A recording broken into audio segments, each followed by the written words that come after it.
આજે ધાંગધ્રા નગરપાલિકાની ward number 1ની પેટા ચૂંટણી માટે અમારા ઉમેદવાર ભાઈ શ્રી અલ્પેશભાઈ ચાકાસણીયા દ્વારા ફોર્મ ભરવામાં આવ્યું છે। અમારા જિલ્લાના કોંગ્રેસ પક્ષના બધા જ પદાધિકારીઓ, અમારી સાથે જોડાયેલા અમારા આમ આદમી પાર્ટીના પણ અમારા પદાધિકારીઓ સંયુક્ત રીતે આજે અમે અમારા અલ્પેશભાઈ ચાકાસણીનું ફોર્મ ભર્યું છે। જે પ્રકારે માહોલ જોવા મળે છે, જે પ્રકારે નગરની અંદર, ધાંગધ્રા શહેરની અંદર જનતાનો આક્રોશ જોવા મળે છે, ભારતીય જનતા પાર્ટીના કુશાસનથી લોકો ત્રસ્ત થઈ ગયા છે અને આ વખતે ભલે એક સીટથી કોઈ પરિણામથી નગરપાલિકાના સત્તાતંત્રમાં કોઈ ફરક પડવાનો નથી, પરંતુ ધાંગધ્રાની જનતા ઈચ્છે છે કે આ એક સીટના પરિણામથી જે સત્તાના નશામાં ઘમંડમાં જે લોકો ફાટીને ત્રણ થઈ ગયા છે એ લોકોને સબક શીખવાડવા માટે આ સીટ અચૂકથી કોંગ્રેસ પક્ષના અમારા ઉમેદવાર અલ્પેશભાઈ ચાકાસણીયા નિશ્ચિત રૂપે જીતવાના છે। એમાં કોઈ જ અમને શંકા નથી।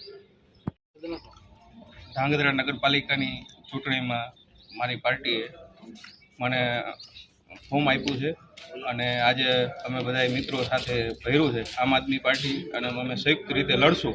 અને અમે એવું ઈચ્છીએ છીએ કે જીતીને પ્રજાનું કંઈક સારું થાય એવું અમે કંઈક કરશું।